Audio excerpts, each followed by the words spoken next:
जय चल सद्गुरु प्रो महाराज को जय। गुरुर्ब्रह्मा गुरुर्विष्णु गुरुर्देवो महेश्वर गुरु साक्षात् परब्रह्म तस्मै श्री गुरवे नमः। श्री दक्षिणामूर्ति समारंभां श्री शिवराम दीक्षित मध्यमां श्री बुरहानार्य पर्यंतं वंदे श्री गुरु श्री सत्ययाक्य गुरु परंपरां। जय तल सद्गुरु प्रो महाराज को जय। ఈరోజు మరి రాఖీ పౌర్ణమి, శ్రావణ పౌర్ణమి అని కూడా అంటారు. మరి భక్తులందరూ కూడా ఎక్కువ మంది రాఖీలు కట్టడానికే వెళ్ళారు. ఈరోజు మరి రాఖీ పౌర్ణమి సందర్భంగా అందరూ వెళ్ళారు. మరి ఉన్నంతవరకే మనం గురువుగారు చెప్పినటువంటి జ్ఞానాన్ని గుర్తు చేసుకునేటువంటి ప్రయత్నం చేద్దాం. మరి ఇందాక ఒకరు అడిగారు, రాఖీ పౌర్ణమి సందర్భంగా రక్షా కంకణం కడితే బాగుంటుందని అడిగారు. అందుకే మరి రక్షా కంకణం ఒక్కళ్ళ కాకుండా మరి అందరం కట్టుకునే మంచిది కదా. మరి గురువుగారి యొక్క సన్నిధిలో, మరి గురువుగారి యొక్క అనుగ్రహంతో, గురువుగారి యొక్క శక్తిని ఒక కంకణం రూపంలో మనం ధరించడం వలన ఆ గురువుగారి శక్తి ఎప్పుడూ మనకు తోడుగా ఉండి, గురువుగారి యొక్క అనుగ్రహం మన మీద ప్రసరితమై మనకు దోషాలన్నీ తొలగిపోయి ఒక పాజిటివ్, ఒక దివ్యమైనటువంటి శక్తి మనలో ప్రసరితమై మనం ఆధ్యాత్మిక మార్గంలో ముందుకు వెళ్ళటానికి, మనకున్నటువంటి అడ్డంకులన్నీ కూడా తొలగిపోవడానికి దోహదం చేస్తుందనే ఉద్దేశంతో మనం అందరం కూడా ఈ యొక్క రక్షా కంకణాలు ధరించడం అనేటువంటిది జరిగింది. ఓకే, నెక్స్ట్ ఇందాక నేను ఒక మాట చెప్పాను మీకు. ఏంటంటే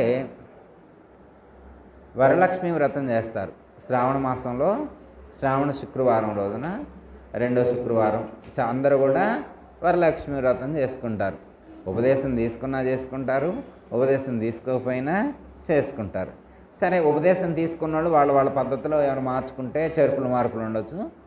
అయితే ఈ వరలక్ష్మి వ్రతంలో ఏంటంటే పూజా మందిరంలో అద్దం పెడతారు. మీరు గమనించారో లేదో గమనించండి, మళ్ళీ ఇంకెవరైనా ఎక్స్పర్ట్స్ ఉంటే మీరు గుర్తించండి. పూజా మందిరంలో ఏం పెడతారు? అద్దం పెడతారు. నేను మామూలుగా అనుకుని ఉత్తగానే అద్దం పెడతారేమో అనుకున్నా. మీ ఇంట్లో పెట్టారా హరి బాబు? అద్దం పెట్టలేదా? రాధమ్మ గారు మీరు పెట్టారా? అమ్మాయి అద్దం పెట్టి చాలామంది అద్దం పెడతారు. అది వెనకటి నుంచి వచ్చేటువంటి అదొక సాంప్రదాయం అనమాట. అద్దం ఎందుకు పెడతారు అనేటువంటిది కూడా అంటే మా అమ్మగారు పెట్టేవారు, మా అక్కలు కూడా ఫాలో అవుతున్నారు సేమ్. అయితే చాలామందికి అద్దం ఎందుకు పెడతారో తెలియదు. చాలామందికి అద్దం ఎందుకు పెడతారో తెలియదు. ఇందాక నేను అడిగా కాబట్టి మీ అందరికీ ఆన్సర్ తెలిసే ఉంటుందని నేను అనుకుంటున్నా. ఎందుకంటే మీరు మహాజ్ఞానులు కాబట్టి ఊరికైనా అలా పట్టేస్తారు అద్దం ఎందుకు పెడతారు అనేది. అర్థమైందా? అద్దం పెట్టడమే కాకుండా ఇంకో క్వశ్చన్ ఇంకోటి ఏమన్నారంటే అద్దంలో గౌరీదేవిని చూడాలి. ఇప్పుడు మా పసుపుతోటి మనం గౌరమ్మను తయారు చేస్తాం కదా. వరలక్ష్మి వ్రతం రోజున ఏం చేస్తారు? పసుపుతోటి గౌరమ్మను తయారు చేసి అక్కడ పెడతారు. అక్కడ ఉంచినటువంటి ఆ గౌరమ్మని, ఆ తల్లిని ఎక్కడ చూడాలా? అద్దంలో నుంచి చూడాలా. ఏమి డైరెక్ట్నే కనపడుతుందిగా గౌరమ్మ, అమ్మవారు డైరెక్ట్నే కనపడుతుండే, మళ్ళీ అద్దంలో నుంచి ఎందుకు చూడాలి హరిబాబు? ఇప్పుడు దేవుడు డైరెక్ట్గా కనపడుతుంది అనుకోండి, దేవుడు డైరెక్ట్గా కనపడితే అద్దంలో నుంచి చూడాలి, డైరెక్ట్ చూడకూడదని అంటే ఏమంటాం మనం? ఏది బెటరు? డైరెక్ట్గా చూడటం బెటరా, అద్దంలో నుంచి చూడటం బెటరా? ఇంకోటి, మీరు శివాలయానికి వెళ్ళారనుకోండి, శివాలయానికి వెళ్ళినప్పుడు శివలింగం డైరెక్ట్ కనపడుతూనే ఉంటుంది. శివలింగం డైరెక్ట్ కనపడుతూనే ఉంటుంది. కానీ అక్కడ ఉన్నటువంటి పంతులు గారు ఏమంటారంటే డైరెక్ట్ చూడకూడదు అంటాడు. ఏం అయ్యగారు అని అనుకో, నంది కొమ్ముల మధ్యలో నుంచి చూడాలి. మన యొక్క బొట్టని వేలు, చూపుడు వేలు నంది కొమ్ముల మీద పెట్టి ఆ నంది కొమ్ముల మధ్యలో నుంచి ఆ యొక్క శివలింగాన్ని దర్శించాలి అని మనకు సూచించడం అనేటువంటిది జరిగింది. అంటే మరి డైరెక్ట్గా కనిపించినప్పుడు నంది కొమ్ముల మధ్యలో ఎందుకు చూడాలి? మరి డైరెక్ట్గా గౌరమ్మ కనిపిస్తూ ఉంటే అద్దంలో నుంచి ఎందుకు దర్శించాలి అనేటువంటి దానికి మీకేమైనా అర్థమవుతుందా? అసలు ఇది నిజంగానే మనం రైట్ వేలోనే ఉన్నామా, ఏమన్నా రాంగ్ వేలో ఏమన్నా వెళ్తున్నామా? డైరెక్ట్గా ఉంటే అద్దంలో నుంచి చూడటం కరెక్ట్ ఏమన్నా? హరిబాబు అదేం పద్ధతి? అద్దాలు పెట్టడం ఏంటి? మనం ఏమైనా తెలివి తక్కువడమా? ఇంత జ్ఞానులు, ఇంత మేధావులు అయ్యి ఉండి అద్దాల్లో చూడటం ఏంటండి డైరెక్ట్ చూడకుండా అని ఒకవేళ ఎవరైనా మహామేధావులు ప్రశ్నిస్తే మరి దానికి మీ అనుభవంతో మీరేం సమాధానం చెప్తారు? మీరు తెలుసుకున్న జ్ఞానంతో మీ అనుభవంతో ఏమి సమాధానం చెప్తారు? అదిగో ఇంకొక వారు పూర్ణచంద్రరావు గారేగా. పూర్ణచంద్రరావు గారు ఏమని చెప్తున్నారంటే లక్ష్మీదేవిని అద్దంగా భావిస్తారు. అదొక కారణం అయి ఉండొచ్చు అని చెప్పి, అదొక కారణం అయి ఉండొచ్చు అని మీ ఆలోచన. ఓకే, వారు ఒక కారణం చెప్పారు. మీకేమైనా కారణం అనిపిస్తే చెప్పండి. అట్లా మీకేమైనా కారణం ఉంటే చెప్పండి. మీకేమైనా తోచపడుతుందా? ఏమైనా అర్థమవుతుందా? అర్థం ఎలా ఉపయోగపడుతుంది మనకి? అర్థమే ఎందుకు పెట్టాలా? వేరే రకరకాలు ఉంటాయి కదా వస్తువులు. డబ్బులు కూడా పెట్టరు అక్కడ. డబ్బులు పెడితే పెడతాను.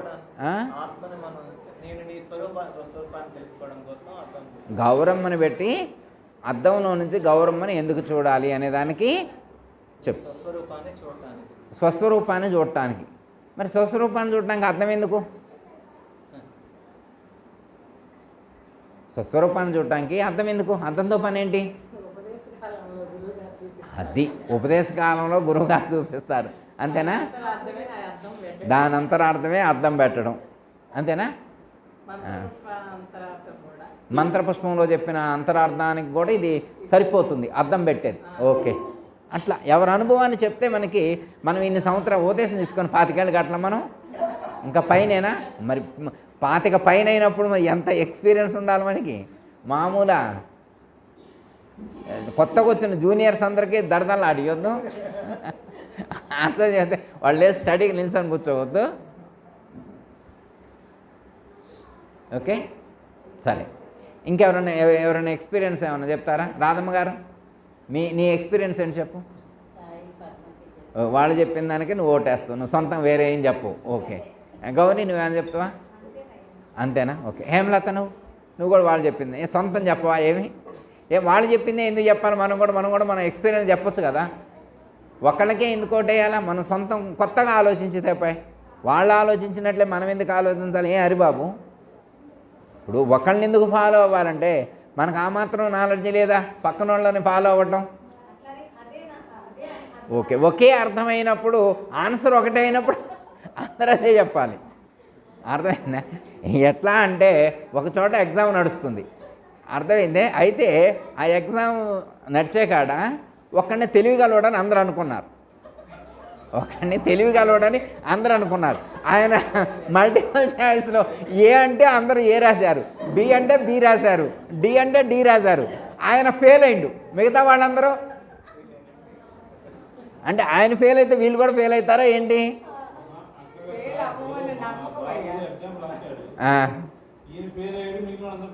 ఓకే, సరే, అదొక కారణం. అంటే ఓకే, మనకంటే ముందున్నటువంటి వాళ్ళని అనుసరించడం ఓకే, కానీ చెక్ చేసుకోవాలి. మన ముందున్న వాళ్ళు ఎలాంటి అనుభవాన్ని గడించి ఉన్నారు అనేటువంటిది చెక్ చేసుకోవడంలో కూడా తప్పు లేదు. ఎందుకంటే మన అనుభవం అంది, వాళ్ళ అనుభవం ఉంది. ఎందుకంటే హోటల్కి వెళ్ళామనుకో అమ్మ, అందరు ఇడ్లీ చెబుతారా? మేమందరం అచల సాంప్రదాయకులం, ఒకే గురువుగారు శిష్యులం కాబట్టి మేమందరం ఇడ్లీ తింటామని అంటామా? పూరి అంటాడో, దోశ అంటాడో, ఓతప్ప అంటారు, రకరకాలు తింటాం. అంటే భావాలు మారవా?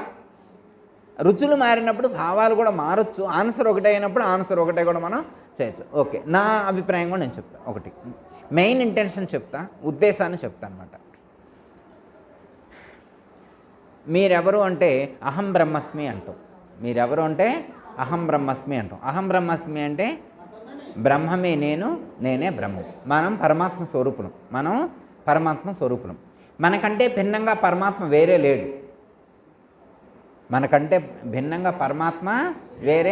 లేడు. ఇప్పుడు నేను పరమాత్మ స్వరూపం అయితే నన్ను నేను ఎలా చూసుకోగలను? ఇప్పుడు నేను పరమాత్మ స్వరూపాన్ని అయితే నన్ను నేను వేరే చూసుకోవడానికి ఛాన్స్ లేదు కదా. ఇప్పుడు గౌరీదేవిని ఎవరు? నేనే గౌరీదేవిని అయితే, నేనే పరమేశ్వరుని అయితే, నేనే విష్ణుమూర్తిని అయితే, నేనే లక్ష్మీదేవిని అయితే, నేనే పరమాత్మ స్వరూపమైనప్పుడు, నాకంటే భిన్నంగా ఎవరూ లేనప్పుడు, అందరిలో ఉన్నది పరమాత్మ స్వరూపమైనప్పుడు, ఇప్పుడు నన్ను నేను ఎలా దర్శించుకుంటా? నాకంటే వేరుగా ఉంటే కదా. అంతటా ఉన్నది ఒకటే. నేనెవరు? పరమాత్మ స్వరూపం. మరి పరమాత్మ స్వరూపమే నన్ను నేను ఎలా చూసుకోగలను? నన్ను నేను నాలోకి నేను చూసుకోవాలంటే ఎక్కడున్నా నేను? నన్ను నేను చూసుకోవాలి కదా. నన్ను నేను చూసుకోవాలంటే డైరెక్ట్గా నేనే ఉన్నా. ఎట్లా అంటే సపోజ్ ఉదాహరణకి ఎవరో వచ్చారు, గురుగారు మీ బొట్టు చెదిరింది అన్నారు. బొట్టు చెదిరింది అన్నారు. నా బొట్టు చెదిరిన విషయం నాకు ఎలా తెలుస్తుంది? ఎదుటి వాళ్ళందరూ తెలుస్తుంది.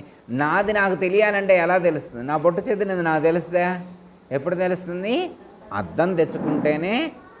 ఇప్పుడు అద్దం దగ్గర నిల్చున్నా నేను.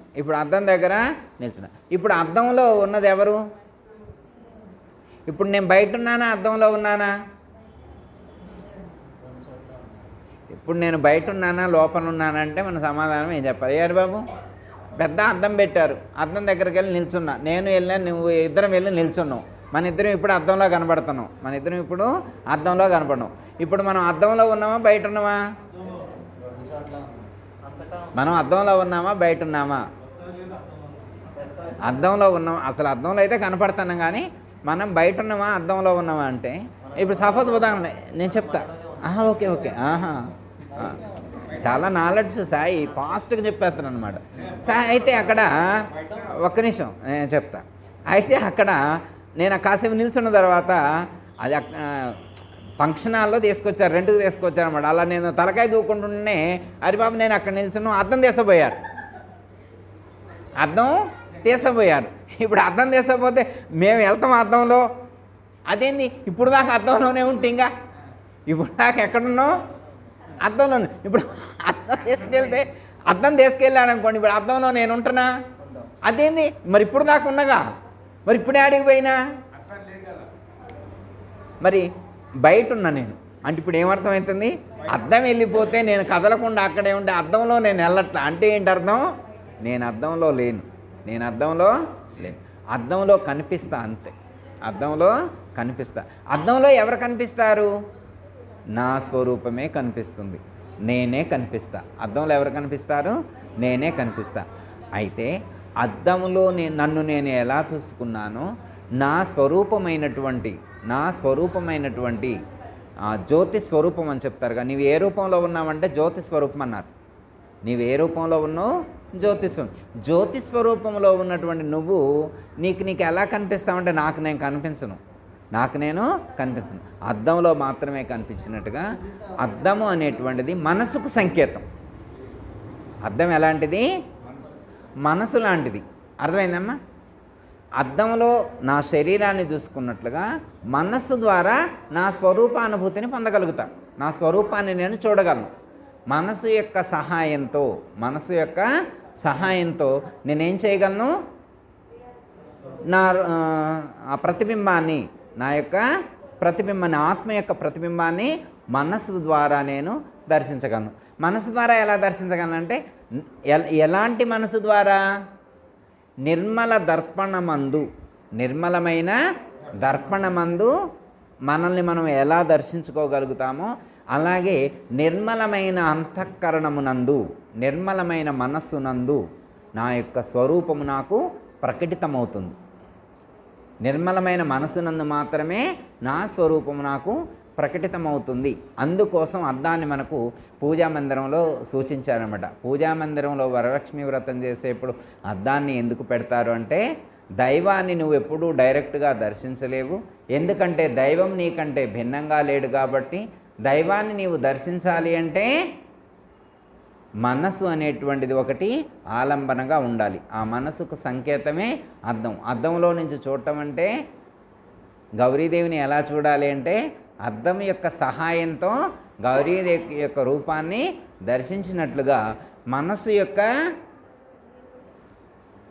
యొక్క ఆధారంగా, మనసుని ఆధారం చేసుకొని మనం దైవాన్ని దర్శించాలి. ఎందుకు మనసు ఎందుకు చెప్పారు? మనసని నేను ఎగ్జాంపుల్ చెప్పాను. అంతఃకరణ చతుష్టయం అంటారు. బుద్ధి మెయిన్ ఇక్కడ బుద్ధి అన్నమాట. బుద్ధి అనేటువంటిది అతీంద్రియం అన్నారు. విన్నారా మీరు? బుద్ధిగ్రాహ్యం అతీంద్రియం అన్నారు. అంటే బుద్ధి అనేటువంటిది కాసేపు ఇంద్రియంగా పనిచేస్తుంది, కాసేపు అతీంద్రియంగా కూడా పనిచేస్తుంది. ప్రపంచాన్ని చూసినప్పుడు ఇంద్రియంగా ఉంటుంది, దైవాన్ని దర్శించేప్పుడు బుద్ధి అనేటువంటిది అతీంద్రియంగా మారుతుంది అని చెప్పారు. అప్పుడు ఇంద్రియం యొక్క లక్షణాన్ని కోల్పోయి దైవాన్ని దర్శించడానికి అది మనకు ఉపకరిస్తుంది అని మనకు సూచించటం అనేటువంటిది జరిగింది. అంటే ఇప్పుడు బుద్ధి ఎవరిని దర్శింపజేస్తుంది అంటే నిర్మలమైనటువంటి బుద్ధి యందు నా యొక్క స్వరూపానుభూతి కలుగుతుంది, నాకు నా స్వరూపాన్ని నేను అనుభూతి చెందడానికి అది దోహదం చేస్తుంది అన్నారు. అందుకే మనకు భారతకృష్ణ దేశకుల వారు కూడా ఒక కందర్థం రాశారు. నా బుద్ధికి సరిపడ్డది నీ బుద్ధే కాని ఎన్నే నేర్పులగని నన్ చీబద్ధులయా బుద్ధులు నా బుద్ధికి మెప్పురావు నా తండ్రి వినారా శాభాషు నిన్ ఏ తండ్రి గనేరా ఈ బుద్ధిని కామాన కే బుద్ధి పూనాకు ఏ బుద్ధి పూనేనా నీ బుద్ధి చెడిపోవు నా తండ్రి వినారా శాభాషు నిన్నే తండ్రి గనేరా. ఇక్కడ ఎలా అంటే గురువు యొక్క బుద్ధికి సరిపోయినట్లుగా ఉండాలి. బుద్ధిమంతుడు అంటే ఎప్పుడు గురువు గారి యొక్క బుద్ధితో సరిపోయినట్లుగా ఉండాలి. బుద్ధిమంతుడు అని ఎవరిని అంటారంటే ఎవరైతే గురువు చెప్పినటువంటి పద్ధతిగా చెప్పింది చెప్పినట్లుగా దర్శించగలగటం. ఇప్పుడు అద్దం యొక్క గొప్ప లక్షణం ఏంటంటే ఉన్నది ఉన్నట్లుగా చూపిస్తుంది. అర్థమైందమ్మా? అద్దం యొక్క లక్షణం ఏంటంటే ఉన్నది ఉన్నట్లుగా దర్శింపజేస్తుంది. సపోజ్ మీరు అద్దం పట్టుకొని సపోజు ఫ్యాన్కి వెళ్ళి చూపెట్టారనుకోండి, ఏం కనపడుతుంది అద్దంలో? ఫ్యాన్ కనపడుతుంది. ఒక లైట్కి వెళ్ళి చూపెట్టారనుకోండి, ఏం కనపడుతుంది? కుర్చీకి వెళ్ళి చూపిస్తే ఏం కనపడుతుంది? కుర్చీ కనిపిస్తుంది. పిన్నాకి వెళ్ళి చూపిస్తే, అవునా కాదా? మనవడికి వెళ్ళి చూపిస్తే, దైవంకి వెళ్ళి చూపిస్తే, అద్దాన్ని ఎటువైపు చూపిస్తే ఆ రూపాన్ని దర్శింపజేసినట్లుగా మనస్సును కూడా అద్దంతో పోల్చి చెప్పారు. మనోదర్పణం అన్నారు. మనోకి జతువత్ అన్నారు. మనసు కరిగించిన లక్క లాంటిది అన్నారు. ఏ సంకల్పం చేస్తే ఆ యొక్క రూపాన్ని ధరిస్తుంది.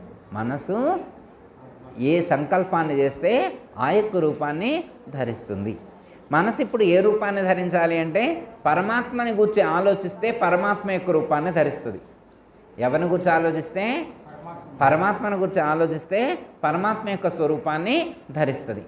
అందుకే మనం చదువుకుంటాం కదా, మనసే మీ రూపమాయేను సద్గురుదేవ మనసే మీ రూపమాయేను మనసే మీరు బోధాజే మలినా మోలే నీదాయే మనసే మీరు బోధాజే మలినా మోలే నీదాయే అనిలామో విడువక నేను మనమో నా వేడి కొలువ మనసే మీరు పామాయేను సద్గురుదేవ మనసే మీ రూపమాయేను.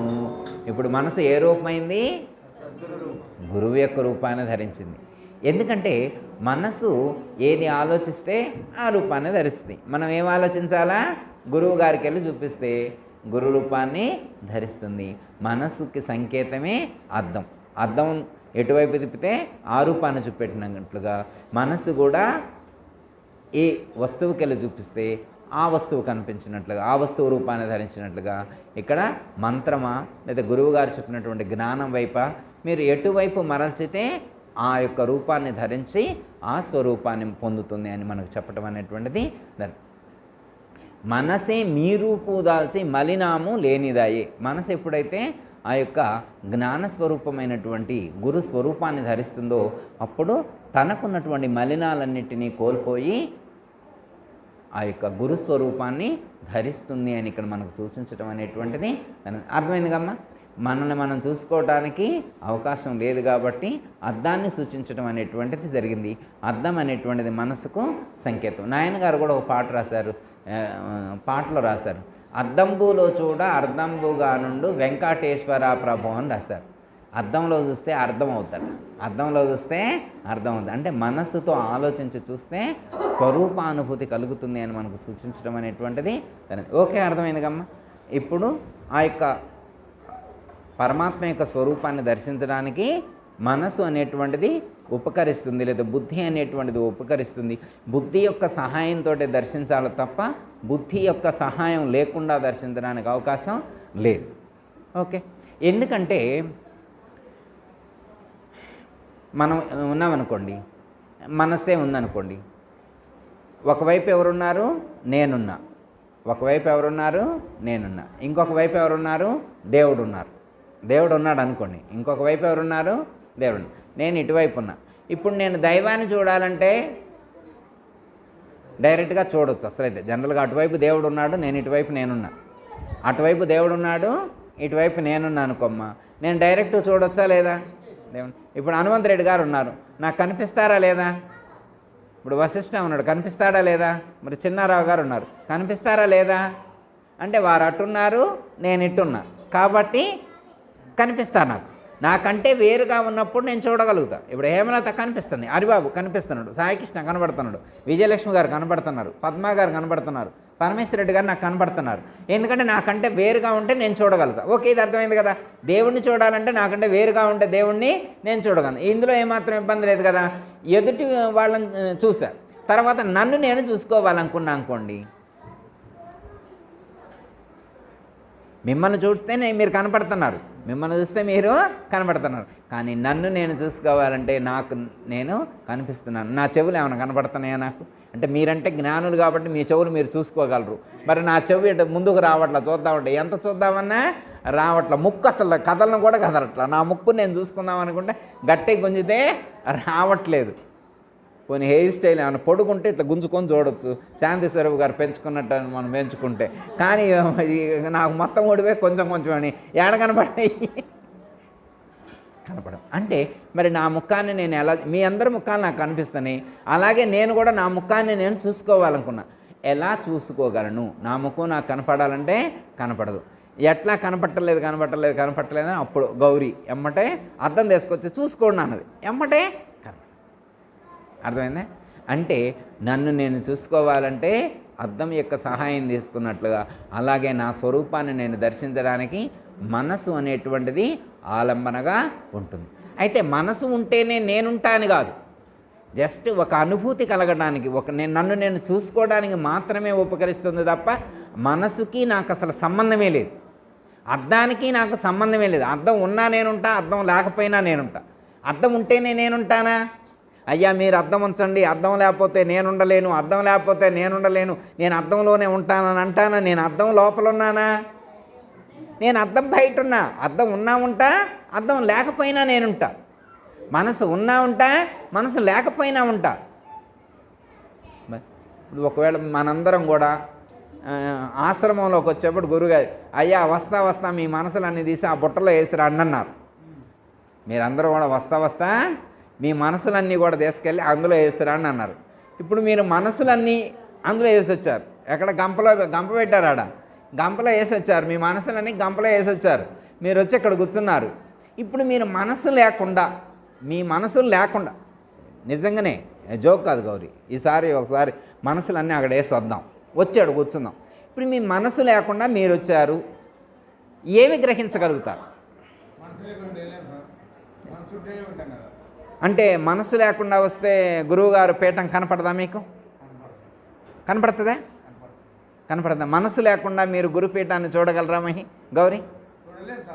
చూడలేరా? అదేంది మనసుతో పని ఉంది. మీరు గురువుగారి పీఠాన్ని చూడడానికి కానీ గురువుగారిని చూడడానికి మనసు అవసరమా మీకు? అంటే మీరు ఒకవేళ మనసు కంటి దగ్గరకు వచ్చి ఏమైనా చూపిస్తుందా ఏంటి పీఠాన్ని? మనసు లేకపోతే చెవులు వినవా ఏంటి? మనసు లేకపోతే రుచి తెలియదా ఏంటి? అంటే కోమా స్టేజ్ అంటే ఇదేనా ఏంది? మనసు లేకపోవటమే. భలేగుందే. ఇది అమనస్కం. ఇది ఏ లెవెలు? అమనస్కం. ఆ పైన ఎరుక, ఆ పైన పరిపూర్ణం. మనసులోనే మొత్తం కొట్టేసినట్టుందిగా. ఇంకా ఆ పరిపూర్ణం అదేమి, అది ఇంకా పెద్దదై ఉంటుందిగా. మనసు లేకపోతేనే ఆకలి అయ్యేది కూడా తెలియట్లా. ఎందుకంటే సెన్సార్ పనిచేయదు. మనసు లేకపోతే సెన్సార్ సిస్టమ్ పనిచేయదు. మనసు లేకపోతే వాష్రూమ్కి వెళ్ళేది కూడా తెలియట్లా, 1, 2 పని సెన్సార్ సిస్టమ్తో కనెక్షన్ లేదు. ఆకలి అయ్యే తెలియట్లేదు. పక్కన పెద్ద డీజే పెట్టి పెద్ద సౌండ్ వచ్చింది, పక్కన డీజే పెట్టారు, వినాయక చవితికి డీజే గట్టిగా వదులుతున్నారు. మనం ఆశ్రమంలో కూర్చున్నాం, కయ్యంటల్లా కుయ్యంటల్లా సయ్యంటల్లా స్వీయంటల్లా. ఎందుకని? మనసు లేదు. అక్కడి నుంచి వచ్చే శబ్దం చెవిదాకే వస్తుంది, లోపలికి వెళ్ళట్లా.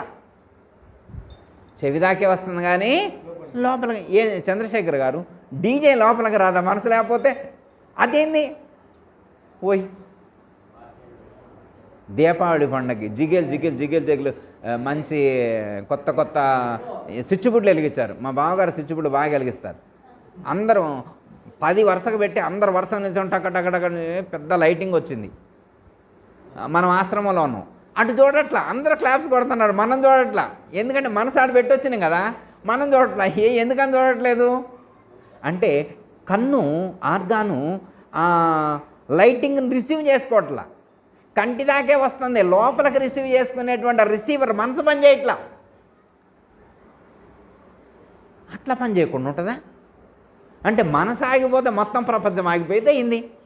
అంటే ప్రపంచంలో నువ్వు ఉంటావు, కానీ నీ లోపలికి ప్రపంచాన్ని తీసుకునేది లేదు.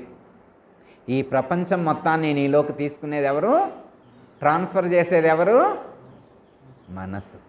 మనసుంటేనే శబ్దాలు వస్తాయి, మనసుంటేనే స్పర్శలు వస్తాయి, మనసుంటేనే రూపాలు వస్తాయి, మనసుంటేనే రుచులు వస్తాయి, మనసుంటేనే వాసనలు వస్తాయి, మనసుంటేనే సంకల్పాలు వస్తాయి, మనసుంటేనే వికల్పాలు వస్తాయి. మనసు లేకపోతే మంచినీళ్ళు లేవు. మనసు లేదు, ఎడబెట్టి వచ్చి కూర్చున్నాక మనసు లేకపోతే వరలక్ష్మి వ్రతం ఏమీ లేదు, కేలికతం తెలియట్లా. వరలక్ష్మి వ్రతం అని కూడా తెలియట్లా. మనసు లేకపోతే రాఖీ పండుగ అని కూడా తెలియట్లా. ఇప్పుడు గౌరీ వచ్చి కూర్చుంది, హరిబాబు వచ్చి కూర్చుండు. ఎందుకంటే గౌరీ రాఖీ కట్టిద్దామని కట్టట్లా. ఎందుకు కట్టట్లా? మనసు లేదు. మనసు లేకపోతే రాఖీ పండగ లేదు, సంక్రాంతి పండగ లేదు, దీపావళి పండగ లేదు, దసరా పండగ లేదు. ఇవన్నీ ఎప్పుడు ఉంటాయి? మనసు లేకపోతే కేలికతం. మనసు లేకపోతే మనిషి ఉంటాడు, కానీ ప్రపంచంలో ఉన్నటువంటి విషయాలని సుఖము లేదు, దుఃఖము లేదు, లాభము లేదు, పాజిటివ్ లేదు. మరి అదే కదా సాక్షి సాధన మనం చేసేది. రోజు మనం చేస్తున్నామన్నారు. ఆత్మాకు గౌరీ మంచినే కొనసాగించు. సాక్షి సాధన ఓకే. సాక్షి సాధన చేస్తే అంటే అంటకుండా ఉండటం, ప్రపంచాన్ని మనం అంటకుండా ఉండేటువంటి సాధన సాక్షి సాధన అంటే. ఓకే, సాక్షి సాధన అంటే ఏంటి? మనసుని మ్యూట్ చేయటం, డిలీట్ చేయటం కాదు.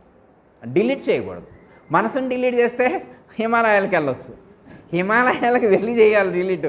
ఇక్కడే చేస్తే కుదరదు, ఎక్కడ చేస్తే కుదరదు. ఎమ్మంటే వాళ్ళు ఏం చేస్తారంటే ఎర్రగడ్డ తీసుకుపోతారు. ఇక్కడే ఉండి మనసుని డిలీట్ చేస్తే ఎర్రగడ్డ తీసుకెళ్తారు. ఎందుకని? ఏమహి పిచ్చోళ్ళు అంటారు. ఎవరైనా నిన్నొచ్చి వీడికి ఏంది ఈ పిచ్చి పట్టిందని అన్నారనుకో, రైట్ వేలో ఉన్నట్టు అని అర్థం. అర్థమైందా? జ్ఞానులందరూ కూడా ఈ ప్రపంచంలో ఉన్నటువంటి వాళ్ళకి ఎలా కనపడతారు? పిచ్చోళ్ళలా కనపడతారు. రామకృష్ణ పరమహంస ఒక మాట అన్నారు, ఇంతకుముందు చెప్పింది మళ్ళీ ఒకసారి గుర్తు చేస్తాను. ఈ ప్రపంచం మొత్తం మెంటల్ హాస్పిటల్ అన్నారు. మెంటల్ హాస్పిటల్, పిచ్చి ఆసుపత్రి అన్నారు. ఆయన తెలుగులో చెప్పారు, బెంగాలీలో చెప్తే తెలుగులో కన్వర్ట్ చేసినప్పుడు పిచ్చి ఆసుపత్రి అన్నారు. రామకృష్ణ పరమహంస అన్నారు పిచ్చి ఆసుపత్రి అన్నారు. ఏ స్వామి పిచ్చి ఆసుపత్రి అన్న? మరి ఈ ప్రపంచం మొత్తం పిచ్చి ఆసుపత్రి అయితే మరి ఈ జనమంతా వాళ్ళనేమి కామెంట్, వాళ్ళంతా పిచ్చోళ్ళే అని ఊకుంటాం మనం ఊకుంటామమ్మా. మీరంతా పిచ్చోళ్ళని నేనంటే ఈసారి మళ్ళీ వచ్చే పౌరానికి ఈ నలుగురు కూడా కనపడరు. మీరు పిచ్చోళ్ళంటే ఈ నలుగురు కూడా కనపడరు. గురువుగారు మమ్మల్ని పిచ్చోళ్ళు అంటుండు, ఇంత నాలెడ్జ్ఫుల్గా ఉండే పిచ్చోళ్ళు. అయితే రామకృష్ణ పరమహంసని అడిగారు, ఏమి సార్ మీ ఏ ఉద్దేశంతో అన్నారు పిచ్చోళ్ళు? నాయన అట్లాంటి ఒకళ్ళకి ధనం పిచ్చి, ఒకళ్ళకి ధనం పిచ్చి, ఒకళ్ళకి తిండి పిచ్చి,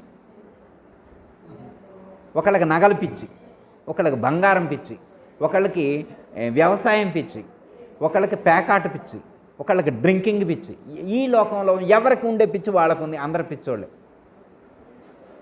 లాస్ట్కి ఒకళ్ళు ఈయన కూడా అడిగారు, మీకేమన్నా పిచ్చి ఉందా అన్నారు.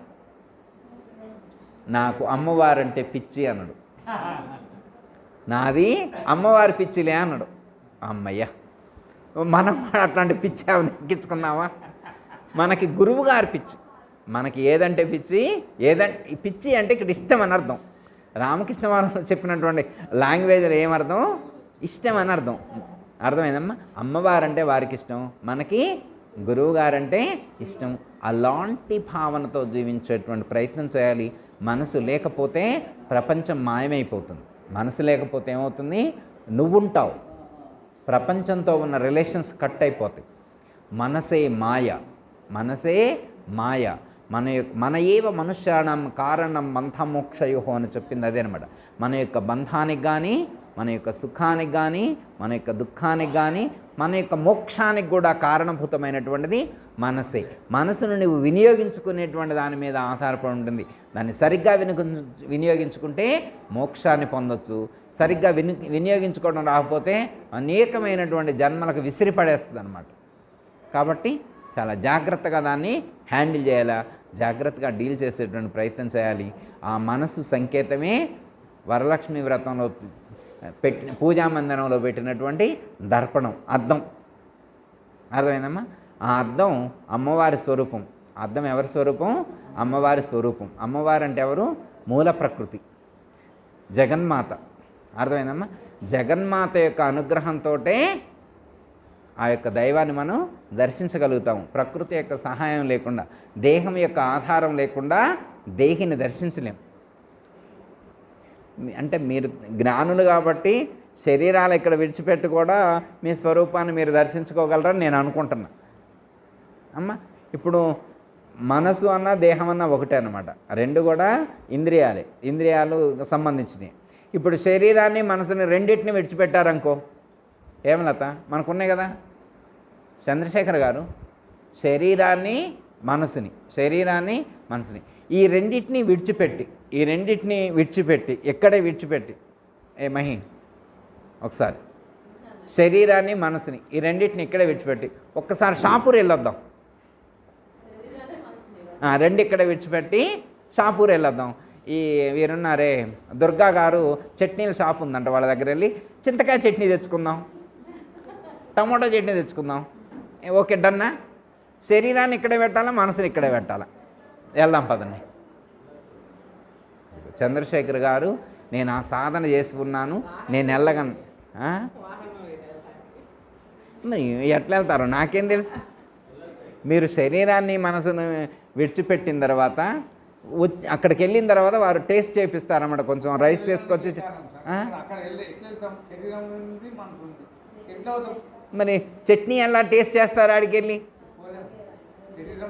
మహికి తెలుసు ఆ టెక్నిక్స్ అన్నీ. ఆ స్కూల్లో పిల్లలకు అదే చెప్పుద్ది మహి. చంద్రశేఖర్ గారు కూడా ల్యాబ్లో అదే చెప్తారు, రెడ్డి ల్యాబ్స్లో. అంటే శరీరం ఇక్కడే ఉన్నప్పుడు, మనసు ఇక్కడే ఉన్నప్పుడు ఇంకెలా వెళ్తాం? దేంతో వెళ్తాం? వెళ్ళేదే ఉంది. ఇంకా అసలు వెళ్ళేదే ఉందంటే శరీరం ఇక్కడే ఉన్న తర్వాత, మనసు ఇక్కడే ఉన్న తర్వాత, ఇంద్రియాలన్నీ ఇక్కడే ఉన్న తర్వాత ఎలా వెళ్తావు? దేంతో వెళ్తావు? అసలు వెళ్ళే వస్తువు ఏముంది? వెళ్ళే వస్తువు ఏమీ లేదు. ఇంకేముంటుంది? ఆత్మస్వరూపం ఉంటుంది. ఆత్మ ఒక చోటు నుంచి ఒక చోటుకి వెళ్ళేది కాదు. ఆత్మ ఒక చోటు నుంచి ఒక చోటుకి వెళ్ళేది కాదు. ఎందుకు గురువుగారు ఎందుకు వెళ్ళదని అడగరా? ఒక చోటు నుంచి ఒక చోటుకి ఆత్మ వెళ్ళదు అని నేను అన్నాను అనుకో, మీరు ఎందుకు వెళ్ళదని మీరు అడగరా?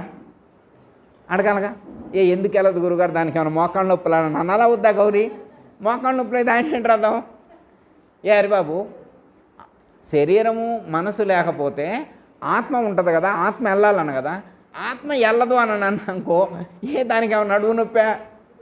అడగాల వద్దా? అది ఆత్మ వెళ్ళటానికి ప్లేస్ ఉంటే కదా, అంతటా అదే ఉంది కదా. అంతటా అదే ఉంటే ఒక చోట లేకపోతే కదా ఇంకో చోటుకు వెళ్ళటానికి. ఇదే విషయాన్ని ఈశావాస్యోపనిషత్తులో చెప్తారు. తదేజతి తన్నైజతి తద్దూనే తద్వంతికే తదంతరస్య బాహ్యత. అర్థమైందమ్మా? అది దగ్గరగా ఉన్నది అదే, దూరంగా ఉన్నది అదే, లోపల ఉన్నది అదే, వెలుపల ఉన్నది అదే, పుట్టింది అదే, పుట్టంది అదే. తద్దేజతి తన్నైజతి తద్దూనే తద్వంతికి తదంతరస్య బాహ్యత. లోపల ఉన్నదదే, బయట ఉన్నదదే. అది లేని ప్లేస్ ఎక్కడుంది?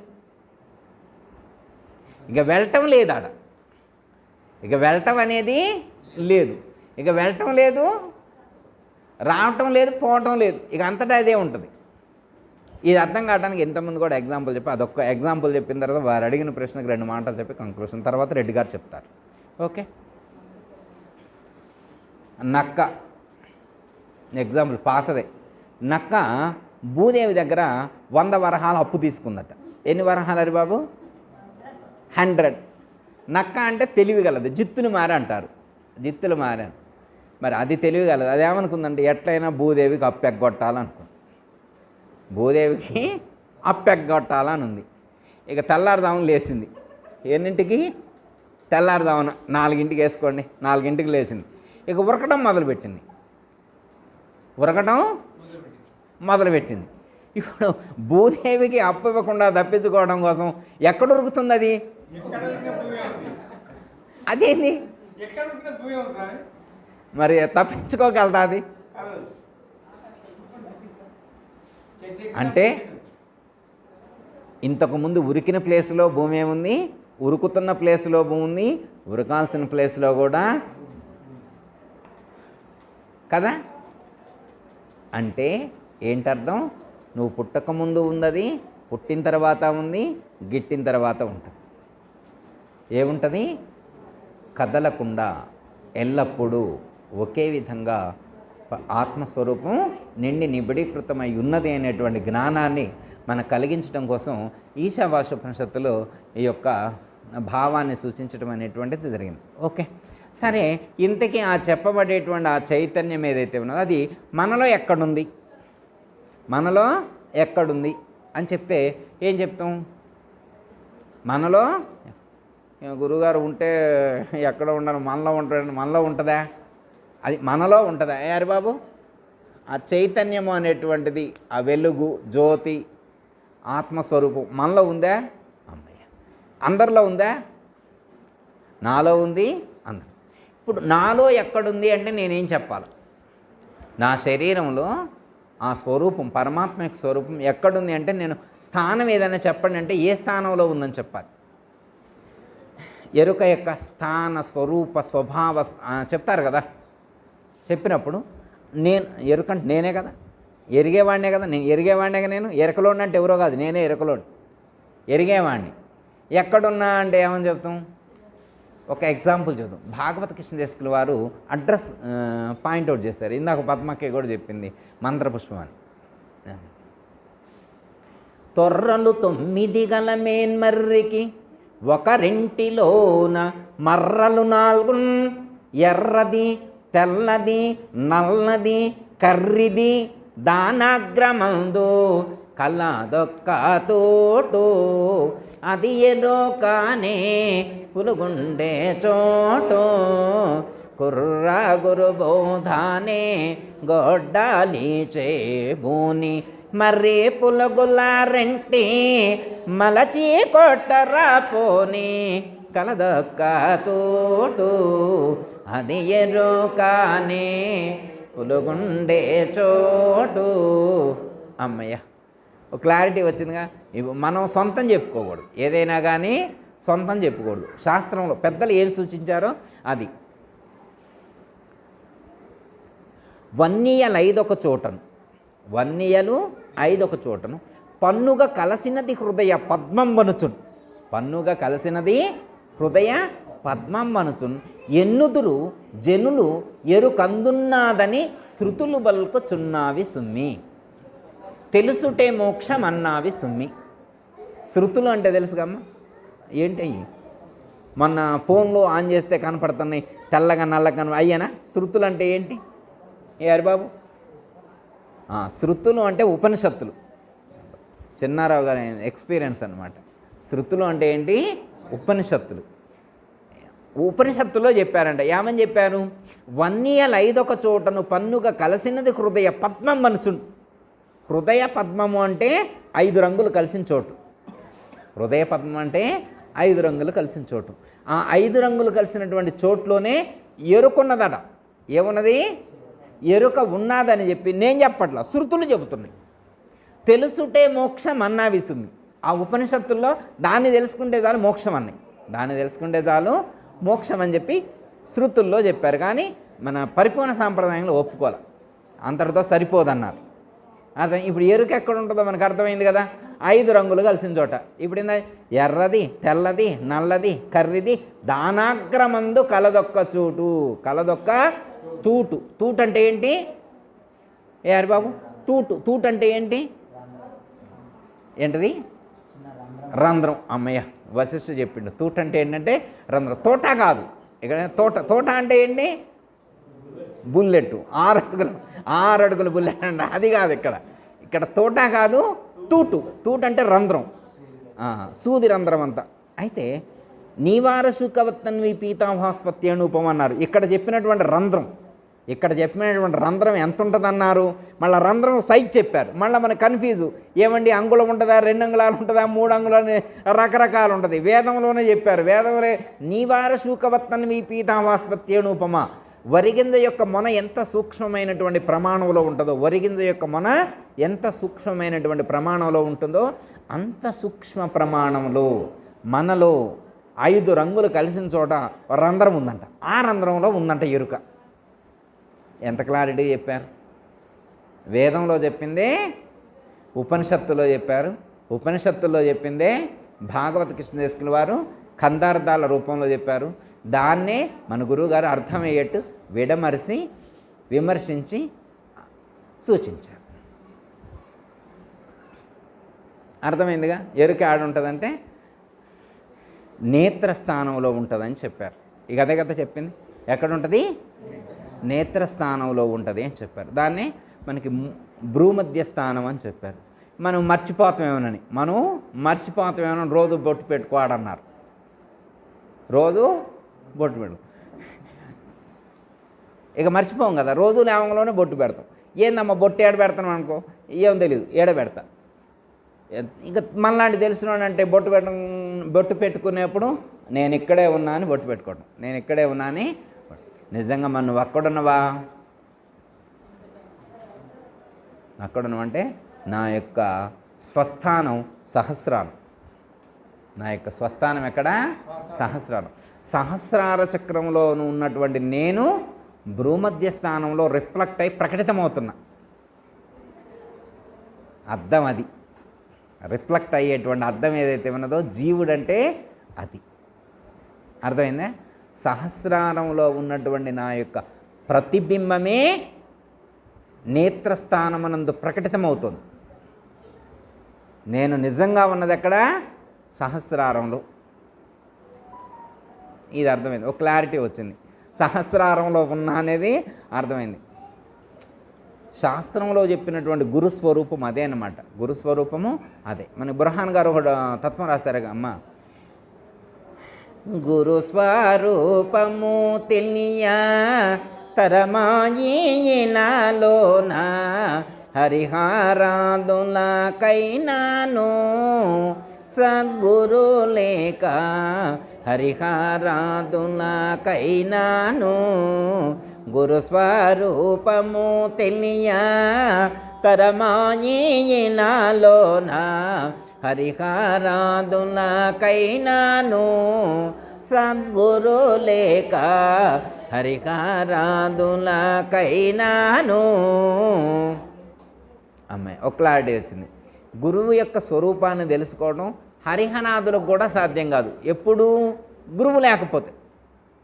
సద్గురు లేక హరిహరాదులకైనాను సద్గురు లేక, సద్గురువు యొక్క అనుగ్రహం లేకపోతే హరిహర బ్రహ్మేంద్రాది దేవతలకు కూడా ఆ యొక్క గుణరూపము లేనటువంటి గురుస్వరూపం అంటే గుణరూపము లేనటువంటి పరమాత్మ యొక్క స్వరూపాన్ని దర్శించడం సాధ్యం కాదు. ఎంత క్లారిటీగా స్పష్టంగా చెప్పారు. ఓకే, ఇప్పుడు మనకి గురువు గారి యొక్క అనుగ్రహం ఉందిగా, సద్గురువు మనకున్నారు కదా. మరి సద్గురువు మనకున్నప్పుడు ఆ గురుస్వరూపాన్ని మనకు దర్శింపజేశారా లేదా? ఇప్పుడు గురుస్వరూపం ఎక్కడ ఉంటుందని చెప్పుకున్నాం? సహస్రార చక్రంలో ఉంటుంది. అమ్మయ్య అమ్మ విజయలక్ష్మి గారు అర్థమైంది కదా, గురుస్వరూపం ఎక్కడ ఉంటుంది? సహస్రారంలో ఉంటుంది. అది మరి గురుస్వరూపం సహస్రార చక్రంలో ఉంటే మరి మనం గురుస్వరూపం కాడికి వెళ్ళాలా వద్దా? మీరు వెళ్తారా వెళ్ళరు?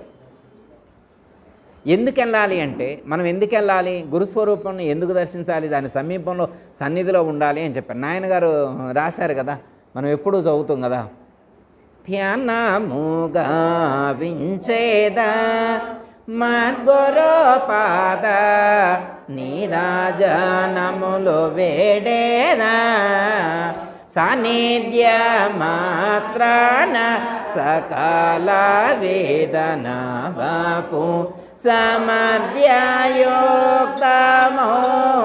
సద్గురు రూపమో ధ్యానముగా వించేదా మద్గురు పాద నీరాజనములు వేడేదా.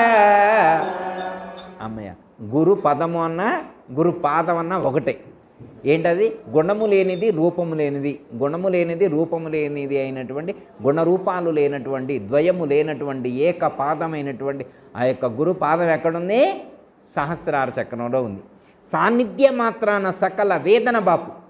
ఎవరైతే ఆ సహస్రార చక్రాన్ని చేరుకొని ఆ యొక్క గురుపాద పద్మాల యొక్క సన్నిధిలో ఉంటారో, సహస్రార చక్రాన్ని చేరుకుంటారో, వాళ్లకు సకల వేదన బాపు, వాళ్ళకున్నటువంటి వేదనలన్నీ కూడా తనే. సామర్థ్యయుక్తమౌ సద్గురు రూపము, అది సమర్థవంతమైనటువంటి రూపం. అది అర్థమైందమ్మా? అట్టి రూపాన్ని మనం ఆశ్రయించినప్పుడు, అట్టి రూపం యొక్క సన్నిధిలో మనం ఉన్నప్పుడు మనకున్నటువంటి దోషాలన్నీ పోతాయి అని చెప్పారు. అమ్మాయి ఇవి క్లారిటీ వచ్చింది కదా. ఇప్పుడు ముందుకు వెళ్తున్నాం కదా, అదే ట్రాక్లో వెళ్తున్నాం కదా. ఇప్పుడు మనలో గురుస్వరూపం ఉంది, మనలో గురుస్వరూపం ఉంది, అది సహస్రార చక్రంలో ఉంది, ఒక క్లారిటీ వచ్చింది. ఇప్పుడు మనం ఏమన్నారు? సాన్నిధ్య మాత్రాన సకల వేదన బాపు అన్నారు. ఏం చేయాలా?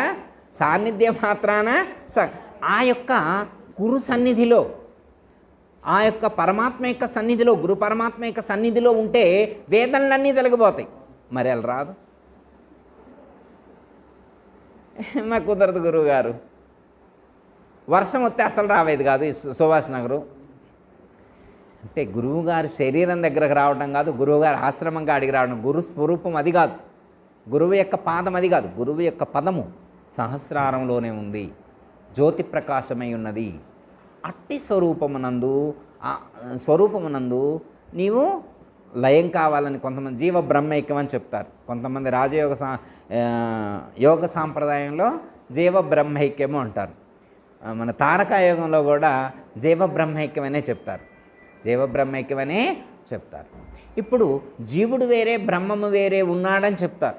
జీవుడు వేరే బ్రహ్మము వేరే ఉన్నాడని చెప్తారు. ఈ జీవుణ్ణి ఆ బ్రహ్మములో ఐక్యం చేయాలి అన్నారు. ఇప్పుడు మనలో ఇద్దరున్నారు. అసలు మనలో ఇద్దరున్నారని తెలుసుకుంటే, ఇద్దరుంటే చేయాలి. ఒక్కళ్ళే ఉంటే నో ప్రాబ్లం, ఒక్కళ్ళే ఉంటే నో ప్రాబ్లం. ఎట్లా అంటే అవతల వైపు అద్దం ఉంది, యువతల వైపు ఏనున్నాడు, ఈయన ఎగిరేయన్ని అద్దంలో కనబడుతున్నాయి. ఇప్పుడు ఇద్దరున్నారా ఒక్కళ్ళున్నారా? అదేంది, ఇద్దరు కనబడుతున్నారుగా. ఇంకో అద్దం పెడితే ముగ్గురు కనబడతారు, ఇంకో అద్దం పెడితే ఇద్దరు లేరు, ఒక్కళ్ళే ఉన్నారు. ఇద్దరు లేరు, ఒక్కళ్ళే. అయితే ఇక్కడ ఏంటంటే ఉన్నది ఒక్కరే అయినప్పటికీ కూడా రిఫ్లెక్ట్ అవుతుంది. ఆ రిఫ్లెక్ట్ అవ్వడానికి కారణభూతమైనటువంటి అద్దాన్ని తీసేస్తే ప్రతిబింబం కనపడదు. అద్దాన్ని తీసేస్తే ప్రతిబింబం కనపడుతుంది. అద్దం తీసేస్తే, మనసుని తీసేస్తే ఒకటే కనపడిద్ది నీకు. మనసుని తీసేస్తే ఒకటే కనపడుతుంది. ఇప్పుడు మనసుని తీసేయడం తెలియాలి మనకి, టెక్నిక్ అది. అర్థమైందా? అద్దాన్ని తీయడం ఎట్లా, మనసుని తీయడం. అందుకే ఇందాక నేను మీకు చెప్పింది మనసుని ఎక్కడ పెట్టి ఆడదా పోయేద్దాం అన్నది. మీరంటే పోయొచ్చారు, నాకు అర్థమైంది, నాకు తెలుసు. మనసుని అక్కడ వస్తా బయటే పెట్టొచ్చారు. గ్రేట్, మీరు మామూలు సాధకులు కాదనమాట, పీక్స్లో ఉన్నారనమాట. Great, okay. అయితే ఇక్కడ ఏంటంటే ఇప్పుడు వీరు క్వశ్చన్ అదే అనమాట. ఇందాక వీరు వచ్చినప్పుడు విద్యలక్ష్మి గారు ప్రశ్న వేశారనమాట, ఎలా సాధ్యమవుతుంది అక్కడికి వెళ్ళటానికి. అయితే ఇప్పుడు నేను ఒక క్లారిటీ చెప్తా. మనందరిలో అదే చైతన్యం ఉన్నదా లేదా? సహస్రార చక్రంలో ఉందా లేదా? సహస్రార చక్రంలో ఉన్నటువంటి ఆ చైతన్యం ఏదైతే ఉన్నదో అది త్రిమూర్తుల కంటే గొప్పది, త్రిమాతల కంటే గొప్పది. ఏమర్థమైంది? త్రిమూర్తుల కంటే గొప్పది, త్రిమాతల కంటే గొప్పది. త్రిమూర్తులు అంటే ఎవరు? బ్రహ్మ, విష్ణు, ఈశ్వరుడు. త్రిమాతలు అంటే సరస్వతీదేవి, లక్ష్మీదేవి, పార్వతీదేవి, ముగ్గురు అమ్మాయి. అంటే మీరు మీలో ఉన్నటువంటి ఆ పరమాత్మ స్వరూపము త్రిమూర్తుల కంటే గొప్పది, త్రిమాతల గొప్పది అంటే గొప్పదంటే మళ్ళీ మీరు వరలక్ష్మి వ్రతాలు అయితే చేయరుగా. మీరు ఆ పైన ఉన్నారు కదా, మీరు ఆ పైన ఉన్నప్పుడు మళ్ళీ మీరు వరలక్ష్మి వ్రతాలు చేస్తారని నేను అనుకోను. మీరు పైమెట్టు కదా. ఇప్పుడు మరి ఆ పైమెట్టులో ఉన్నటువంటి మీరు విష్ణువు యొక్క అంశ అయినటువంటి వెంకటేశ్వర స్వామి పుట్టినరోజు అన్నారు ఇవాళ. శ్రావణ పౌర్ణమి రోజున, శ్రవణ నక్షత్రంలో శనివారం రోజున వెంకటేశ్వర స్వామి పుట్టాడని చెప్పారనుకోమ్మ. మరి ఇప్పుడు మీరు ఆ పైన ఉన్నారుగా. వెంకటేశ్వర స్వామికి ఆధారమైనటువంటి విష్ణువు, ఆ విష్ణుమూర్తికి పైన ఉన్నారు మీరు, పరమాత్మ స్వరూపం అంటే. మరి ఇప్పుడు ఆ పైన ఉన్నటువంటి మీరు మళ్ళీ తిరుపతి పోయి వెంకటేశ్వర స్వామికి దండం పూజలు అని అంటారా? అనరని నేను అనుకుంటున్నా. పైన ఉన్నారు కాబట్టి అన్నారు. ఒకవేళ పోవటం తప్పండి, తప్ప ఒప్ప అంటలేదమ్మా నేను, తప్ప ఒప్ప అని నేను అంటలేదు. యువర్ ఛాయిస్, అన్నీ చేయాలి, మీరు అన్నీ చేయాలి. కాకపోతే స్థితి, మీకు స్థితి ఏ స్థితిలో ఉన్నారు, ఆ స్థితి మీకు కుదిరిందా లేదా అనే దానికి చెక్ చేసుకోవటం ఇక్కడ. ఏ పద్మకే మనం చెక్ చేసుకుంటున్నాం ఇక్కడ, మనకు ఆ స్థితి కుదిరిందా లేదా అని చెక్ చేసుకోవటం. ఇప్పుడు త్రిమాతల కంటే అతీతంగా ఉన్నారు, త్రిమూర్తుల కంటే అతీతంగా ఉన్నారు. మరి త్రిమాతలు త్రిమూర్తుల కంటే అతీతంగా ఉంటే మళ్ళీ చిన్న చిన్న దేవతలు ఉంటారుగా. మరి ఈ దేవతల కంటే పైనే ఉన్నట్టుగా మీరు అష్టదిక్పాలకుల కంటే, నవగ్రహాల కంటే, నక్షత్రాల కంటే పైనే ఉన్నారుగా. పై లెవెలే కదా మీరు. మరి ఆ పై లెవెల్లో ఉన్నటువంటి మీరు మళ్ళీ గ్రహ పూజలు, నక్షత్ర పూజలు ఇవన్నీ చేస్తారా? చేయరని నేను అనుకుంటున్నా. మీరు పైన ఉన్నారు, మీరు ఆడున్నారు, పైన ఉన్నారు. ఆ పై మెట్టు ఎంత గొప్ప స్థితిలో ఉన్నాం మనం. గురుస్వరూపం అంటే మామూలు విషయమా? గుకారస్య గుణాతీత రుకారస్య రూపవర్జిత. గుణరూపము లేనటువంటి పరమాత్మ స్వరూపమై మనం ప్రకాశిస్తూ ఉన్నాం. హరిడవిలతో ప్రకాశిస్తూ సర్వత్రా అనుస్థితమై వ్యాపించి ఉన్నాం. అయితే ఉన్నాము, ఆ ఉన్న స్థితి మనకు అనుభూతికి అందుతుందా లేదా? ఇక్కడ క్వశ్చన్ ఇది వారు అడిగింది. ఈ మాత్రం మేము పుస్తకంలో చదివినాం గురుగారు అన్నారు వారు. ఇందాక రాగానే ఇవన్నీ మేము పుస్తకంలో చదువుకున్నాం, కానీ అది అనుభూతికి అందట్లేదు ఎందుకు? మళ్ళా అన్నీ చేస్తున్నాం, మళ్ళీ అన్నీ చేస్తున్నాం. ఇప్పుడు రమణ మహర్షి అలా చేశాడా? గమ్ము నూక్కున్నాడు, కదలకుండా మనం తిరుగుతున్నాం, ఆయన తిరగట్లేదు. ఏ గౌరీ, గుట్ట చుట్టూరు మనం తిరుగుతున్నాం, ఆయన తిరగడు, ఆయన గమ్మును కూర్చున్నాడు. అర్థమైంది? కోటప్పకొండ ఆ కోటేశ్వర స్వామి ఎటు తిరగడు, మనం తిరుగుతాం, ఆయన తిరగడు, ఆయన నిలకడగానే ఉన్నాడు, మనం తిరుగుతాం అన్నమాట. అంటే తిరిగే స్థితిలో మునిమున్ను, తిరగని స్థితిలో అంటే తిరగని వస్తువు ఒకటి ఉంది, తిరిగే వస్తువు ఒకటి ఉంది, చలించే వస్తువు ఒకటి ఉంది, చలించని వస్తువు ఒకటి ఉంది. మనం చలించని వస్తువును చేరితే చలించవలసిన అవసరం లేదు. అంటే చలనము లేని దాన్ని ఆధారం చేసుకొని అది చలిస్తూ ఉంది. అది చలించడానికి కూడా చలనము లేనిదే ఆధారం. చిన్న ఎగ్జాంపుల్ ఒకటి చెబుతా. ఇసురాయి ఉందనుకో, మరి ఒకళ్ళు పప్పు పోసి ఇసరాలనుకున్నారు. కింది రాయి తిరుగుతుంది, పై రాయి తిరుగుతుంది, పప్పు నలిగిందా? కింది రాయి తిరగకూడదు, అది కదలకుండా ఉంటేనే ఉపయోగం. అది కదలకుండా ఉంటేనే, ఒకటి కదలకుండా ఉండాలా, ఒకటి కదులుతూ ఉండాలి. సపోజ్ ఉదాహరణకు రోడ్డు ఉందనుకోమ్మా, ఈయన కారు వేసుకొని వెళ్తుండు, రోడ్డు కూడా పోతుంది అనుకో, ప్రయాణం సాగుద్దా? అమ్మ రోడ్డు కూడా పోతుందంట, రోడ్డు పోతుంది, కారు పోతుంది అనుకో, ప్రయాణం సాగిద్దా? శ్రీనివాస్ గారు సాగు. ఏం చేయాలి? రోడ్డు కదలకుండా ఉంటేనే, వెహికల్ కదిలితేనే ప్రయాణం. ఇట్లా ఉండే రోడ్డులోనే 3 గంటలు పట్టిందంట పరమేశ్వర రెడ్డి గారు ఇక్కడికి రావడానికి ఎల్బీ నగర్ నుంచి. ఇక చూడండి, అదే కనుక ఈ రోడ్డు కూడా కదిలితే ఇక ఆడికి రారు, ఇంకా ఆడే ఉంటారు. రోడ్డు కూడా కదిలితే కదలను దాన్ని ఆధారం చేసుకొని ఒకటి కదులుతుంది. ఫ్యాన్ కడ్డీ కదలట్లేదు, రెక్కలు కదులుతున్నాయి. అర్థమైందమ్మా? కడ్డీ కదలట్లేదు, రెక్కలు కదులుతున్నాయి. ఓకే, అలాగే మనలో కూడా ఒకటి కదలకుండా ఉంది, మిగతా అన్నీ కదులుతూ ఉన్నాయి. కదలకుండా ఉన్న దాని పేరు ఆత్మ, లేకపోతే పరమాత్మ అనండి, బ్రహ్మం అనండి, మీ ఇష్టం ఏ పేరుతోటైనా పిలవండి. మీ జ్ఞానాన్ని బట్టి, మీకున్న అనుభవాన్ని, జ్ఞానాన్ని బట్టి ఏ పేరుతోటైనా పిలవండి. ఒకటి కదలకుండా ఉంది, మిగతా అన్నీ కదులుతుంది. అయితే కదలకుండా ఉన్నదానికి సంబంధించినటువంటి దాన్నే పరబ్రహ్మము అన్నారు, లేకపోతే దైవం అన్నారు, భగవంతుడు అన్నారు, చైతన్యం అన్నారు, ఏదే రకరకాల పేర్లతో పిలిచారు. అయితే అది ఎక్కడుంది మనలో అంటే సహస్రారంలో. చెప్పేసిన కదా, అర్థమైంది కమ్మా. ఇప్పుడు మీరు సహస్రారంలో ఉంటే మరి మనకు అనుభవానికి అందాలి కదా. మరి బ్రహ్మ విష్ణు మహేశ్వరుల కంటే, త్రిమాతల కంటే, అష్టదిక్పాలకుల కంటే, నవగ్రహాల కంటే, 27 నక్షత్రాల కంటే ఇంత గొప్పదా? అబ్బా, అంత గొప్ప చైతన్యం, అంత గొప్ప పరమాత్మ స్వరూపం మాలో ఎందుకు ఉంటుంది గురువుగారు? ఉప్పు కారం తినే మాలో ఉంటుంది. ఉప్పు కారం తినే మాలో ఉంటుందా అమ్మ?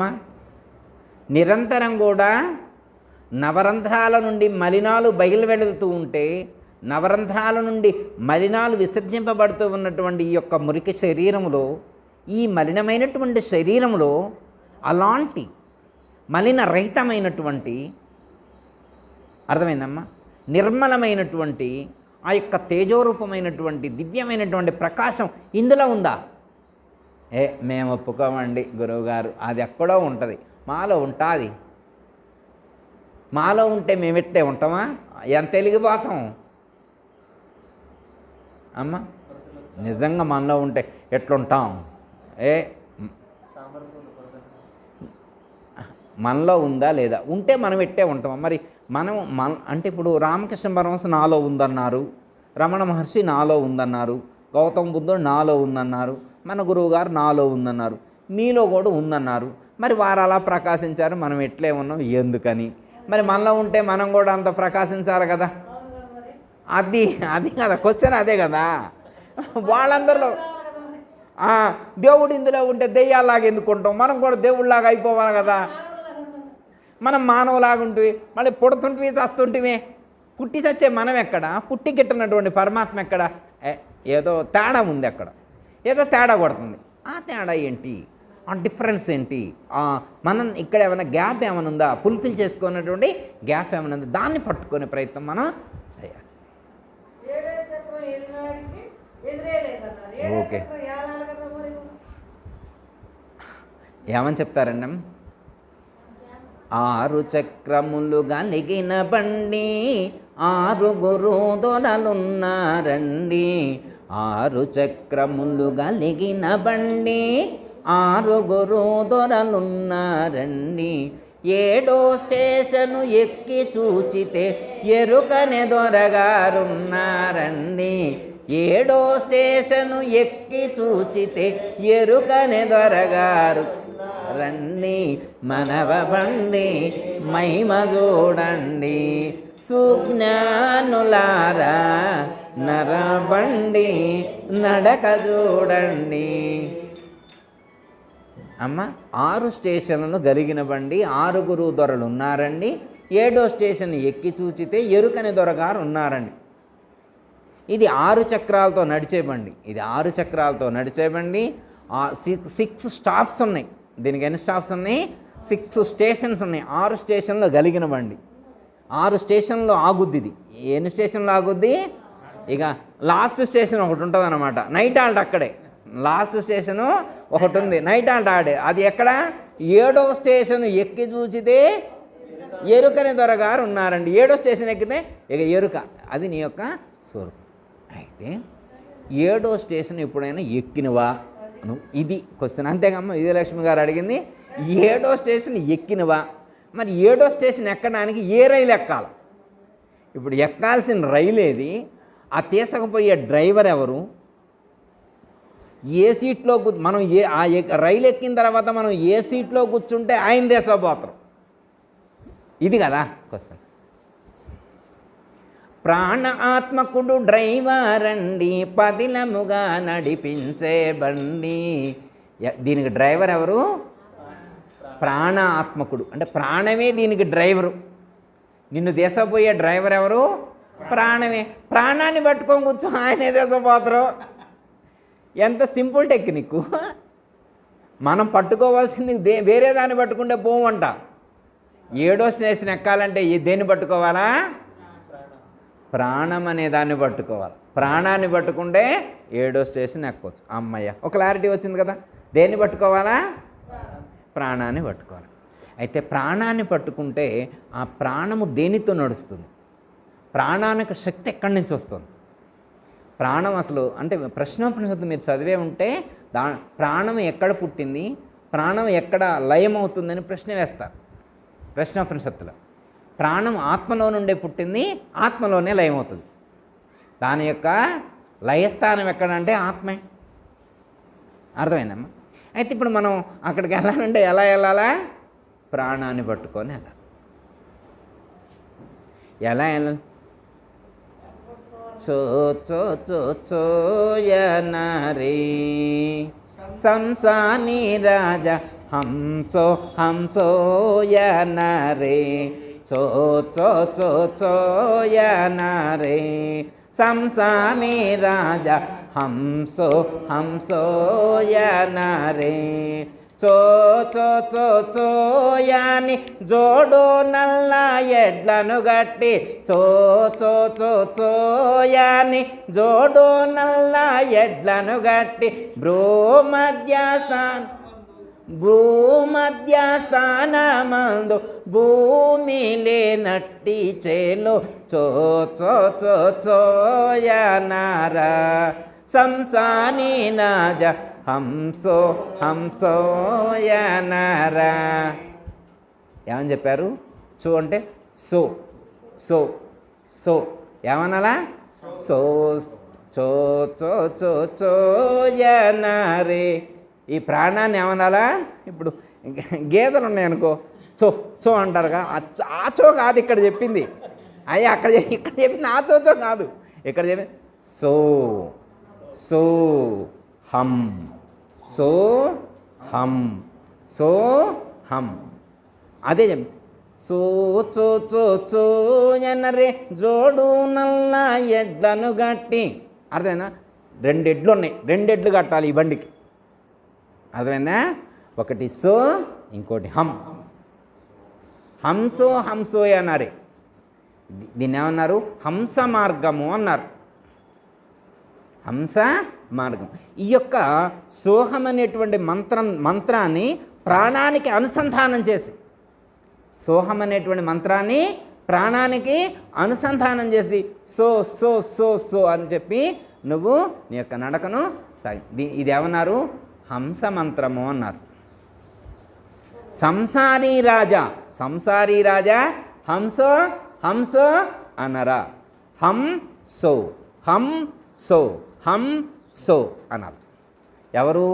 సంసారంలో ఉన్న రాజైనా కానీ హంసో అంటేనే ఆ యొక్క రాజ విద్యకు సంబంధించినటువంటి జ్ఞాన విద్యకు సంబంధించినటువంటి రహస్యాన్ని పట్టుకోవాలి. ఏమనాలా? హం సో హంసో హంసో అనరా అనడం. హంసో హంసో అంటే హంసలు కాదు, హం సో హం సో హం సో అని. సో అంటే పైకి వెళ్ళాలా, హమ్ అంటే అది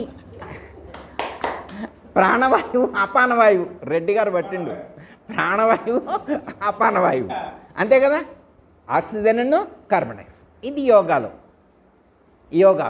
ఇది యోగాలో చెప్తారు. కానీ ఇక్కడ చెప్పేటువంటిది హంస అనేటువంటిది ప్రాణానికి ఒక చివర హమ్ ఉంటుంది, ఇంకో చివరన సో ఉంటుంది. ప్రాణం ఉందే మనలో? ప్రాణం ఉంది కదా. మనలో ఉన్నటువంటి ప్రాణానికి ఒక ఎడ్జ్లో ఏముంటుంది? హమ్ ఉంటుంది, ఇంకో ఎడ్జ్లో సో ఉంటుంది. మీరు హంసో అంటే వెళ్ళి డైరెక్ట్గా అడిగే వెళ్తుంది, ప్రాణం మొత్తం పైకి వెళ్తుంది సహస్రారంలోకి. హంసో హంసో హంసో సోహం సోహం సోహం సోహం అని అన్నారు. ఇలా అంటే ఏమవుతుందో తెలుసా? మీరు వినే ఉంటారు. హంస గురించి తెలుసు కదా. హంస ఏం చేస్తుంది? పాలను నీళ్లను వేరు చేస్తుంది. హంస ఏం చేస్తుందమ్మా? పాలను నీళ్లను వేరు. ఇలా మీరు హంసయోగాన్ని చేస్తే ఇక్కడేం జరుగుతుందో తెలుసా? దేహాన్ని విడగొట్టుద్ది. ఏమి విడగొట్టుద్ది? దేహాన్ని విడగొట్టుద్ది. అదే కదా భగవద్గీతలో చెప్పినటువంటి 13వ అధ్యాయం క్షేత్రజ్ఞ విభాగయం. క్షేత్రాన్ని క్షేత్రజ్ఞుణ్ణి విడగొట్టాలి. క్షేత్రాన్ని క్షేత్రజ్ఞుణ్ణి విడగొట్టాలి. ఆ టెక్నిక్ చెప్పారు ఇక్కడ. క్షేత్రాన్ని క్షేత్రజ్ఞుణ్ణి ఎలా విడగొట్టాలో ఆ టెక్నిక్ ఎక్కడ చెప్పారు? హంసోలో. జోడు నల్ల ఎడ్లను గట్టి భ్రూమధ్య స్థానమందు భూమి లేనట్టి జేలో. సో చో చో. ఇప్పుడు సోహం అనాల్సింది ఎక్కడ? భ్రూమధ్య స్థానంలో అనాలి. ఈ హంస జపం ఎక్కడ తెప్పియాలా? భ్రూమధ్య స్థానంలో నుంచి పైకి లేపాల. హంసను మన కింద ఆడు అంటాం కాదు. ఓ నేను ఆధారం చక్రం కాదు అధో కొండల్ని లేపిస్తా అంటాడు. ఈ అధో కొండలతో పని లేదు నీకు. మన గురువుగారు చెప్పేది ఇక్కడ చెప్పేటువంటిది అధో కుండలతో సంబంధం లేదు. కుండలిని శక్తి అధో కుండలతో నీకు సంబంధం లేదు. నువ్వు ఎక్కడ అనిపించాలి? ఈ సోహం మంత్రాన్ని ఎక్కడ పలికియాలా? భ్రూమధ్య స్థానంలో పలికియాలి. అర్థమైందా? దీనికే మనకు ఒక వేమన యోగి ఒక మాట అంటాడు. ఉపజిహ్మకు ప్రాక్తిక్కున త్రిపుటికి భ్రూమధ్యమందు దీపము తానై జపించు రామనామము తపస్సును కనుగొన్నవాడు ధన్యుడివేమా అన్నారు. ఉపజిహ్మకు ప్రాగ్దిక్కున త్రిపుటికి భ్రూమధ్యమందు దీపము తానై. ఎంత క్లారిటీ చెప్పాడు. ఉపజిహ్మ అర్థమైందమ్మా? విజయలక్ష్మి గారు మీకే. ఉపజిహ్మకు ప్రాగ్దిక్కున పర్ల ఉపజిహ్మకు ప్రాగ్దిక్కున త్రిపుటికి భ్రూమధ్యమందు దీపము తానై జపించు రామనామము తపస్సును కనుగొన్నవాడు ధన్యుడివేమా అని చెప్పారు. ఉపజిహ్మ అన్నారు. మనకి ఎన్ని ఉన్నాయి జిహ్వలు? జిహ్వ అంటే ఏంటి? నాలుక. ఏ గౌరీ? జిహ్వ అంటే ఏంటి? నాలుక. ఉపజిహ్మ అంటే ఉండనాలుకోటి కొండనాలుకోటి కొండ అంటే ఇక్కడ ఏమని చెప్తున్నాడు? ఉపజిహ్మకు ప్రాగ్దిక్కున అంటే కొండనాలుకకు పక్క భాగంలో, కొండనాలకు ముందు భాగంలో, ప్రాగ్దిక్కునలు పక్కన అనుకో. ఉపజిహ్మకు ప్రాగ్దిక్కున కొండనాలకు పక్క నుంచి పైకి వెళ్తే హంస అని అక్కడ అనాలంట. హంసో అని కొండనాలకు పక్క నుంచి అనాలి. అంటే అప్పుడు నీకు ఆ పైన భూమధ్య స్థానంలో వెలిగేటువంటి జ్యోతిని నీవు చూడగలుగుతావు. అదే రాముడి తత్వం, అదే విష్ణుతత్వం, అదే శివతత్వం, అదే అమ్మవారి తత్వం. త్రిపుటి అన్నారు. త్రిపుటి అంటే ఏంటి? ఇడ పింగళ సుషుమ్న. ఈ మూడు కలిసినటువంటి చోటు ఏదైతే ఉన్నదో దాన్ని త్రిపుటి అన్నారు. ఇంకా క్లారిటీకి మనం ఏమైనా కన్ఫ్యూజ్ అవుతామని, త్రిపుటికి భ్రూమధ్యం అంటే బ్రూలు అంటే కనుబొమ్మలు, మధ్య అంటే బొట్టు పెట్టుకున్నటువంటి నుదురు భాగంలో. త్రిపుటికి భ్రూమధ్యమందు అంటే ఇక్కడ 3 నాడులు కలుస్తాయట. ఏ నాడులు? ఇడ పింగళ సుషుమ్న అనేటువంటి 3 నాడులు బొట్టు పెట్టుకున్నా కూడా కలుస్తాయి. ఎక్కడ? బయట కాదు, లోపల. ఎక్కడ? బయట కాదు, లోపల.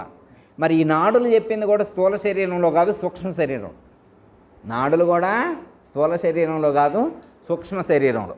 ఓకే, అర్థమైందా? మళ్ళీ ఈ ముక్కులో అది ఉందా, ఆ ముక్కులో ఇది ఉందా, సూర్యనాడి చంద్రనాడు అని ఎతికితే ఎక్స్రేలకు అందేది కాదు. అది అర్థమైందా? అది ఎంఆర్ఐలకు అందేది కాదు. ఎక్కడ?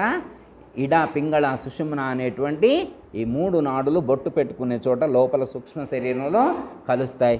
ప్రాణాన్ని కొండనాలకు పక్క నుంచి లోపల భ్రూమధ్యంలో నుంచి పైకి పంపిస్తే అప్పుడు ఫస్ట్ ఆజ్ఞాచక్రంలోకి వెళ్తుంది. తర్వాత కొంతకాలం అయిన తర్వాత సహస్రారంలోకి వెళ్తుంది. ఇదే విషయాన్ని భగవద్గీతలో కూడా చెప్పారు. 8వ అధ్యాయం. ఇందాక మీరు చెప్పామమ్మా, అదే విషయం అన్నమాట. భ్రువోర్మధ్యే ప్రాణం ఆవేశ్య సమ్యక్. మీరందరూ కూడా యోగ సాధన చేసేటువంటి వాళ్ళందరూ కూడా ఏం చేయాలా? ప్రాణమును భ్రూమధ్య స్థానంలోకి పంపించండి అని చెప్పారు. ఓకే, పంపించండి గురువుగారు. ఎక్కడ దాకా పంపించాలి దాన్ని? మూర్ధ్యాధాయాత్మన ప్రాణమాస్థిత యోగధారణం. మీ యొక్క ప్రాణమును యోగ సాధన ద్వారా మూర్తి స్థానానికి, సహస్రార చక్రానికి తీసుకువెళ్ళి ధారణ చేయండి అన్నారు. ఇదే అదే ఇప్పుడు చెప్పారుగా భగవద్గీతలో. ఇప్పుడు చెప్పా కదా, ఉపహిమకు ప్రాగ్దిక్కున త్రిపుటికి భ్రూమధ్యమందు దీపము తానై జపించు రామనామము. అర్థమైందయ్యా?